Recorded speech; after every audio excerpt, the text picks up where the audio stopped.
कर रहे हैं। हम यहाँ पर भी जानेंगे कि जब यहाँ से बुनकर साड़ी देता है तो उसके हिस्से कितना आता है। फिर हम एक साड़ी के शोरूम पर भी जाएंगे, वहां बनारसी साड़ी कितनी डिमांड में है, कितना कोरोना के बाद भी बनारसी साड़ियों का डिमांड रहा है, ये भी जानने की कोशिश करेंगे। तो मैं आपको दिखा दूं, ये आप शुरू कर सकते हैं। थोड़ी सी आवाज प्रॉब्लम हो सकती है, लिहाजा इसीलिए हमने बंद किया था, लेकिन इस तरीके से कुछ मेरे कैमरामैन दिखाएंगे।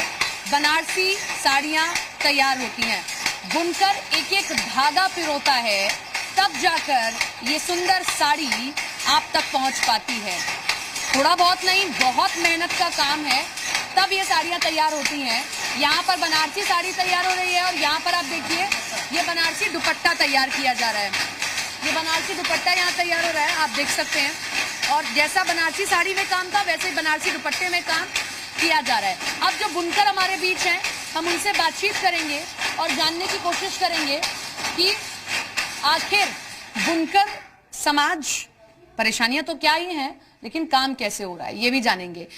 बुनकर समाज कैसे आज भी ये परंपरा आगे लेकर जा रहा है, क्योंकि आपकी पीढ़ियों ने काम किया है, कैसे आगे लेकर जा रहा है? देखिए, बुनकरी की यह लगभग 450 साल पुरानी परंपरा है और उस परंपरा को जो ताना बाना का परंपरा है, अकेले खाली बुनकर मुस्लिम भाई नहीं होते, बुनकर में हिंदू भाई भी हैं।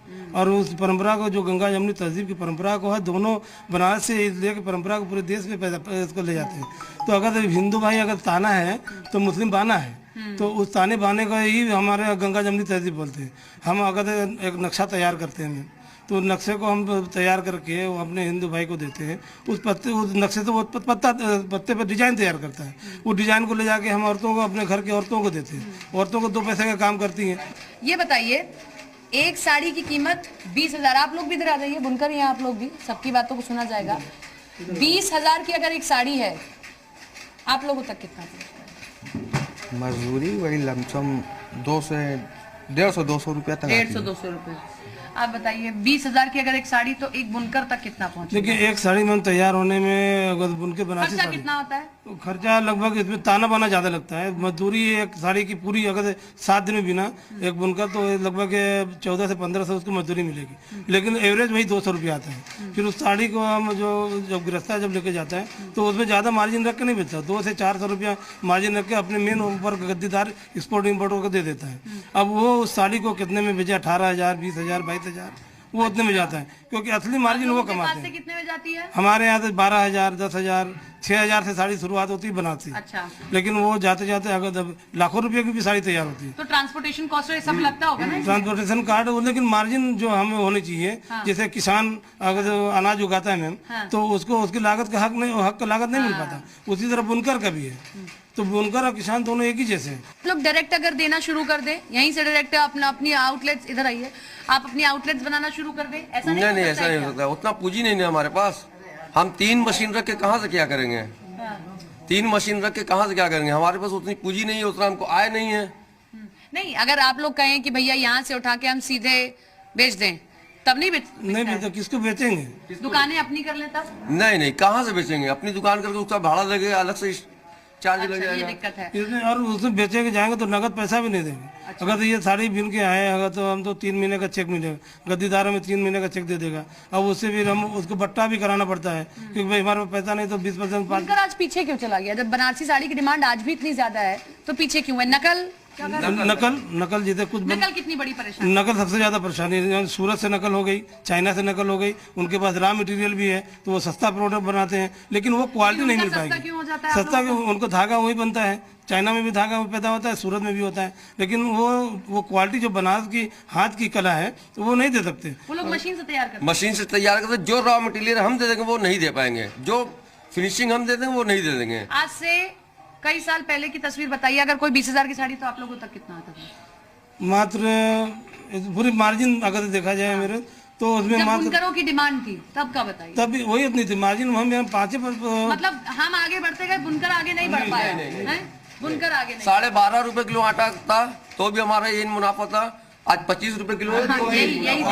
आज भी वही इतना रेट हुआ है। अच्छा।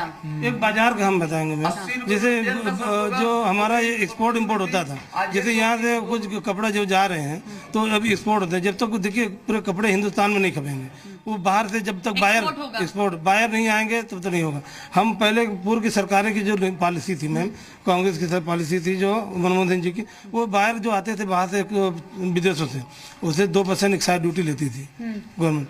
और लेकिन जब 2014 में सरकारें गई तो जो एक्साइज ड्यूटी बाहर से 2% लिया जाता था पहले, उसको बढ़ा के 12 से 14% कर दिया गया। मतलब इसकी वजह से आप लोगों को नुकसान हो रहा है कि इतनी लिबर्टी नहीं दी मैम गई। देखिए बायर जो है वो श्रीलंका, बांग्लादेश और पाकिस्तान चले गए, वो 2% की फैसिलिटी वो दे रहे हैं। और आज एक छोटा सा अगर बांग्लादेश एक्सपोर्ट ड्यूटी में वो हो जाएगा तो दिक्कत नहीं, दिक्कत कम हो जाएगी, कम हो जाएगी।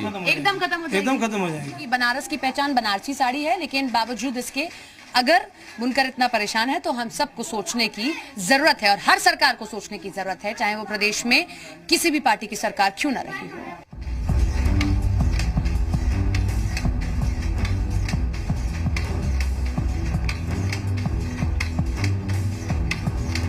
बनारस की पहचान बनारसी साड़ी, बुनकर के पास हम हैं और आज हम पब्लिक का सवाल बनारसी साड़ी और बुनकरों के बीच से कर रहे हैं। तो ये जो धागा आप देख रहे हैं प्योर रेशम का धागा है, जो आप देखें कि बिल्कुल ही आपको अलग दिखाई देगा। अब जो मैंने आपको इससे पहले तस्वीर दिखाई थी वो आप देख रहे थे कि बनारसी साड़ी मशीन से तैयार हो रही थी, लेकिन बनारसी साड़ी हाथ से कितने दिनों में तैयार होती है, कैसी दिक्कतें आती हैं और कैसे परेशानियां आती हैं, ये आपको दिखाते हैं। कारीगर मेरे साथ हैं, मेरे कैमरा में इधर आएंगे तब आप बातचीत कर पाएंगे।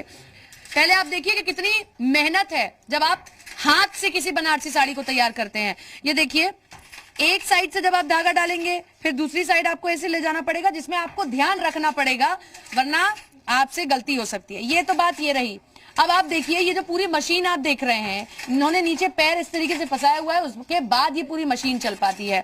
अब जब हम इनसे बात करने आ रहे थे तो बड़ी परेशान थे, गुस्सा भी थे। अब चचा जान से बात कर लेते हैं और जान लेते चचा जान इतने परेशान क्यों हैं। चचा जान बड़ी सुंदर साड़ी तैयार कर रहे हैं, हम भी लेके जाएंगे। ये बताइए बुनकर आखिर क्यों परेशान है? अब पहले विशेषता बताइए साड़ी की, कैसे अलग है किसी और साड़ी से? ये देखिए बनारसी साड़ी जो है तो पूरे विश्व में विश्व प्रसिद्ध है बनारसी साड़ी। दिखाइए, पूरे विश्व प्रसिद्ध है ये बनारसी साड़ी। ऐसी डिजाइन किसी मशीन, कोई मशीन तैयार नहीं कर सकता। जैसे कमाल है, ये जादू है आपके। ये हाथों का डिजाइन है, हाथों का कमाल है। आपके हाथों का जादू है, ये हाथ से बनाया जाता है। आपके हाथों का जादू है कि नहीं है? नहीं, इसको स्वीकार नहीं करेंगे। जादू तो नहीं कह सकते, ये कारीगरी कह सकते हैं, ये हुनर कह सकते हैं। हुनर है आपका? हाँ हुनर फनकार है, हैं आप। हाँ। जादू तो नहीं कह सकते, जादू कुछ नहीं होता है। अच्छा, जादू वादू कुछ नहीं होता है, हाँ। मेहनत तो होती है। मेहनत होती है, मेहनत। कितनी मेहनत लगती है एक साड़ी में? एक साड़ी में 10 से 12 दिन लगता है। 10 से 12 दिन। और थोड़ा सा और इधर उधर हो गया, कोई काम लग गया तो 15 दिन भी लग सकता है। और इसकी मजदूरी कुछ भी नहीं है। एक साड़ी बनारसी जो हाथ से तैयार हुई है वो कितने की बिकती है? ये इस वक्त 5000 से लेके 6000 तक की साड़ियाँ हैं। बड़ी मुश्किल से पूरा मटेरियल का खर्च लेके मजदूरी नहीं निकल पाती है। अच्छा, मजदूरी। हाँ, मजदूरी भी नहीं निकल पाती है। अगर जोड़ा जाए, इसमें 3 आदमी सम्मिलित होते हैं तब एक साड़ी तैयार होता है। एक बच्चा इधर खड़े होकर मतलब काम करेगा आधी साड़ी तक, और मेरी वाइफ एक औरत, जैसे कि ऊपर ये सब ऐसे इसमें लपेटती है, चरखा ऊपर रखा। हाँ, ऊपर भी एक औरत लगी होती है, एक मैं लगा होता हूँ, एक बच्चा लगता है, तो एक साड़ी मुश्किल से तैयार होती है। अब 3 आदमी की मजदूरी समझ लीजिए कि कितना हुआ। 3 आदमी का मजदूरी समझ लीजिए कितना हुआ। इसलिए जब इतनी परेशानी है तो कभी मन नहीं किया कि जो पीढ़ियों ने किया वो अब हम नहीं करेंगे? इसलिए तो मैंने अपने बच्चे को इसमें नहीं लगाया, इसलिए मैं ढंग ही नहीं सिखाया अपने